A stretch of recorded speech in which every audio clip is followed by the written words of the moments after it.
আমি সব সময় আফসোস করি বাবা, আমার জীবনের একটা আশ্চর্য জিনিস লাগে আমার কাছে যে আরে মনে করেন আজকে 21 বছর আমি ওয়াজ করি, 21 বছর আলহামদুলিল্লাহ। তা আমার একটা দুঃখ আর কি যে 21টা বছর ধরে, মানে আশ্চর্যের কথা হলো আজকে আমাদের দুঃখ যে আমরা মুসলমানদেরকেই দিবানিশি, মুসলমান পরিচয়দারীদেরকেই দিবানিশি নামাজের জন্য ওয়াজ করতে হইতেছে। এর চাইতে বড় আফসোসের বিষয়, মুসলমানকেই বুঝাইয়া পারলাম না যে নামাজ তার উপরে ফরজ। আহারে আফসোসের বিষয়। ওই দেখো এবারে ধরে রাখছে মোবাইল, শয়তান কোনোভাবে ছাড়ে না বেচারারে। বেচারা কি করবে?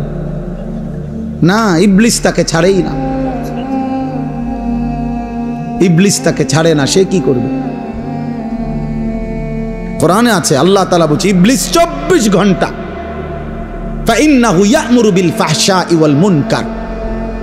ইবলিস 24 ঘন্টা মানুষকে অস্থিরতা, বেহায়াপনা, নারী, জিনা, ব্যভিচার, অসভ্যতা আর যাবতীয় গুনার কথা বলতেই থাকে, বলতেই থাকে, বলতেই থাকে, বলতেই থাকে। ও ছাড়তে চায় না, ছাড়েই না কোনোভাবে। ইজা যাকারা খানাসা ওয়া ইজা গাফালা ওয়াসওয়াসা।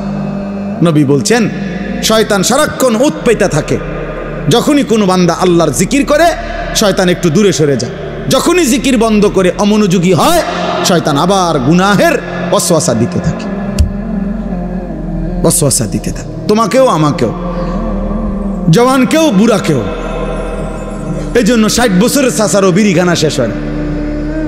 60 বছর বয়স, চা দোকানের টেলিভিশন দেখার বদভ্যাস এখনো যায় না, এখনো নর্তকী দেখে, এখনো নাচ গান। অত বুড়ো হয়ে গেছে, আড্ডি নাই আর, গিরাগাড়ি, জোরাজারি কিচ্ছু শরীরে নাই, শরীরে আর 10 কেজি বলও নাই, কিন্তু বেড়ি দেখার অভ্যাস, নারী দেখার অভ্যাস, নাটক দেখার অভ্যাস, নর্তকী দেখার অভ্যাস। বুড়া চাচারও যায়। শয়তান কাউরে ছাড়ে না, শয়তান আমারও ছাড়ে না, শয়তান তোমারও ছাড়ে না, শয়তান বুড়ারও ছাড়ে না, শয়তান জওয়ানেরও ছাড়ে না, শয়তান নারীকেও ছাড়ে না, শয়তান পুরুষকেও ছাড়ে, ছাড়বে না সে।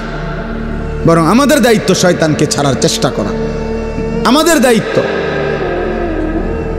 আমাদের দায়িত্ব।